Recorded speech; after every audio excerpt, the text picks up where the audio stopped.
Here's Mitchell. I think that's a 2. Doesn't go. And now it's McBride getting Hull. Yeah, that one might be a problem. Indiana just taking shots to the face. The Indiana Fever walked into Minnesota looking like a team being held together by duct tape. 5 key players already shelved, rotations shredded, and every possession feeling like a stress test. Caitlin Clark, out, still nursing that stubborn groin. Sophie Cunningham, done for the year. Chloe Bibby, Sydney Colson, Ari McDonald, all sidelined. And then there's Odyssey Sims, who laced them up on one good leg because the roster was that thin and the fight mattered that much. The payoff for that grit? A gut punch only the rulebook's worst nightmares could deliver. Lexi Hull eats an elbow from Kayla McBride, crashes to the floor clutching her face, and somehow the whistle lands on Hull. You could feel the temperature in the arena spike. You could practically hear Caitlin Clark, watching, seething, asking the same question as every Fever fan. How does this keep happening? Let us know down in the comments below why you think the referees are blind against the Fever.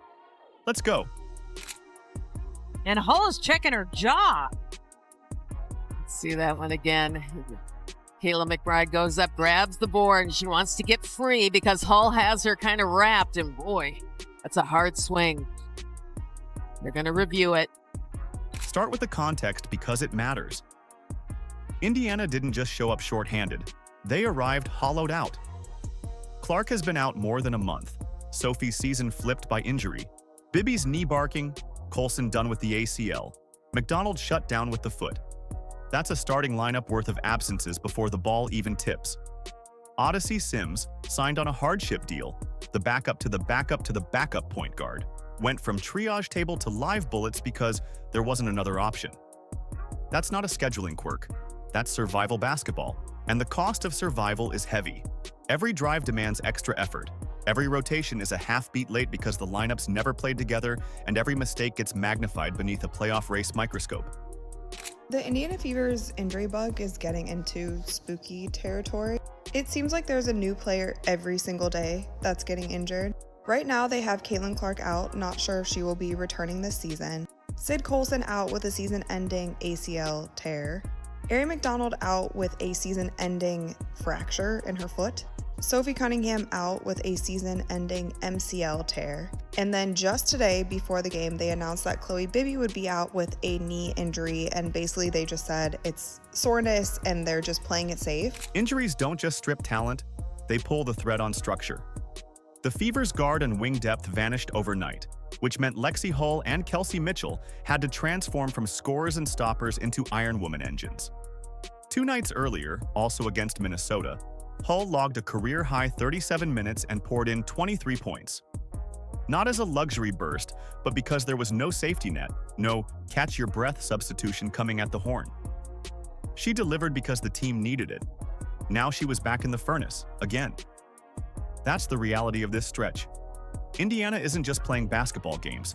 They're buying minutes against exhaustion. Lexi, did you come into tonight kind of expecting to play darn near the whole game just with the injury situation and the personnel available? Damn, you played 37 minutes. I mean, you played a lot too, Kels. What did you play? 35. I mean, yeah, we're down people, so gotta suck it up, play a little tired a few minutes, and take in those timeouts as best we can. But yeah, I mean, we're down people, so everyone's got to do a little more. The patchwork fixes tell the story. Shea Petty dropped in midweek and was immediately thrust into rotation minutes. Odyssey, still clearly not at 100%, handled possessions anyway. Aerial Powers, a late addition, got tossed straight into major minutes without a runway to build timing or trust. That's not plug and play, that's duct tape and determination. It's nearly impossible to build rhythm while you're introducing yourself in huddles and learning teammates' tendencies on the fly. Meanwhile, opponents like the Lynx don't need the cheat sheet. They exploit the seams and stress every mismatch.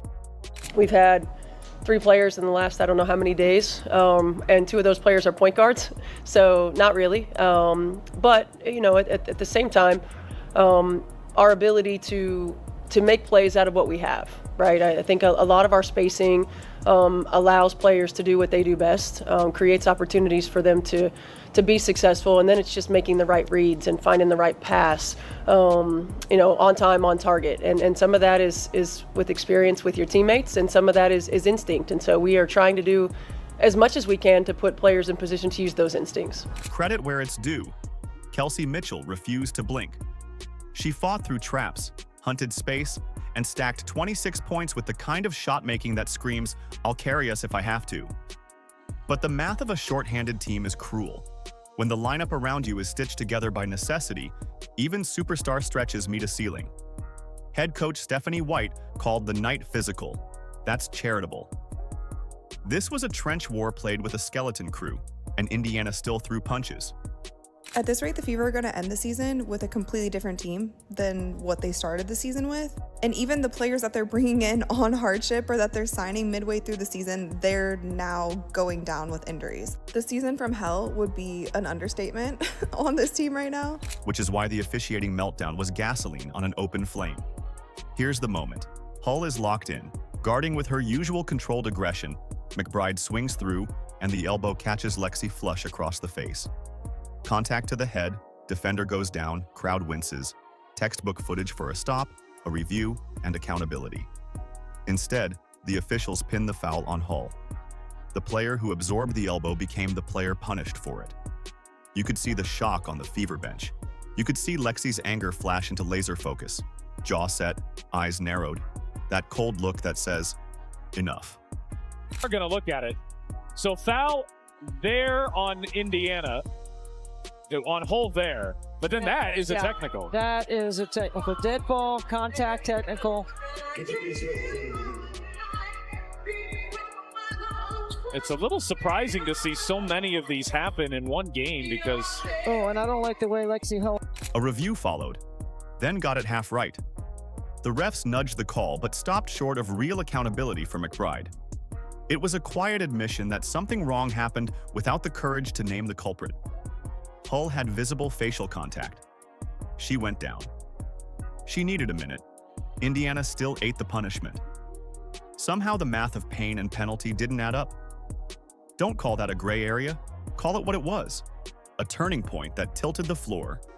Every time a game happens in the WNBA, somebody's getting abused, somebody getting beaten, somebody is getting hurt, man.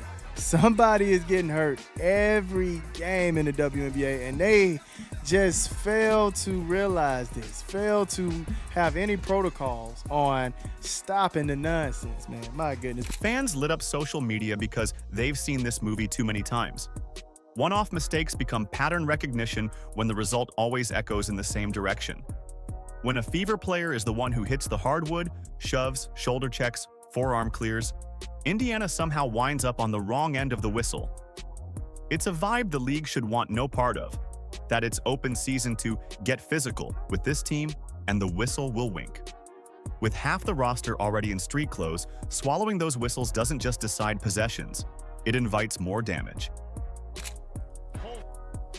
Boom! Right there. Oh my goodness. Boom! Right in the face, man. Right in the face. Now, like I stated, I get it. You might be mad that Lexi put her hand on your forehead. But fam, there is no reason for you to be throwing elbows to somebody's face like that. Come on, man. Throwing elbows to the face. Minnesota leaned into physicality. That in itself isn't villainy. Physical teams win in the postseason. But officiating is supposed to be the guardrail that keeps physical from becoming dangerous. On this night, the guardrail looked optional. Fever guards absorbed hits with no call. Bumps the other way got rewarded. Stephanie White hinted that the game was called differently. She didn't need to be more explicit. The tape is. When the standard shifts depending on the jersey color, fans don't see nuance, they see bias. Kayla McBride, 13 points for Kayla McBride. Hit Lexi Hull with an elbow. Foul on Lexi Hull. Hits Lexi Hull with an elbow, foul on Lexi Hull. I don't understand. For Lexi Hull, who's already playing career max minutes under career max pressure, that elbow wasn't just contact, it was disrespect. She's a detailed defender, a smart cutter, a rhythm shooter who's worked her way into major minutes by doing the hard, unglamorous things, right? Taking an elbow, getting whistled for it, and then watching the review shrug at reality?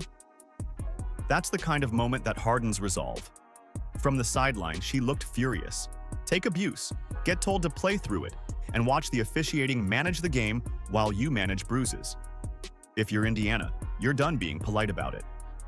This was intentional. Now, if it wasn't intentional, okay, give it a flagrant one. I understand it. She wasn't trying to do it. Cool. But this was intentional. All right?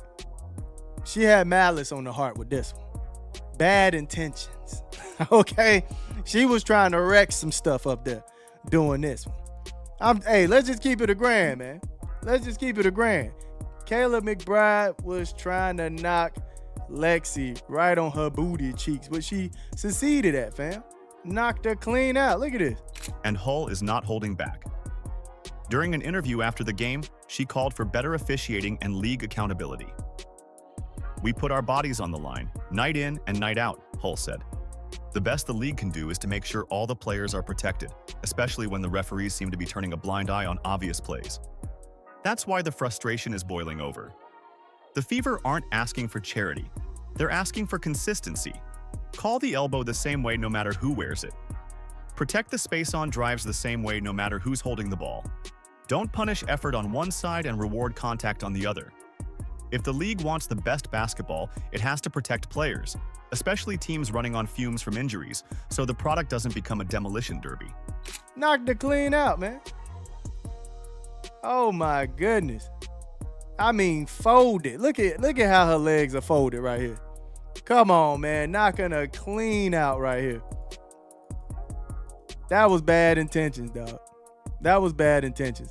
I don't care what anybody say, man. That was bad intentions, man.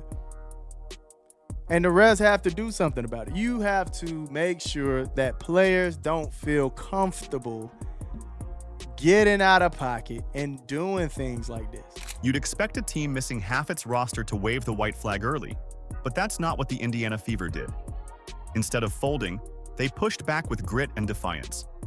Kelsey Mitchell once again shouldered the offensive burden, dropping 26 points and counterpunching every Lynx run until fatigue finally caught up with her. She was the lifeline in a game where every possession was a fight. Without her relentless scoring and rim attacks, often against contact that mysteriously didn't draw whistles, the Fever would have been buried by halftime. Mitchell's fire kept Indiana in striking distance, setting the tone for the rest of the squad to follow.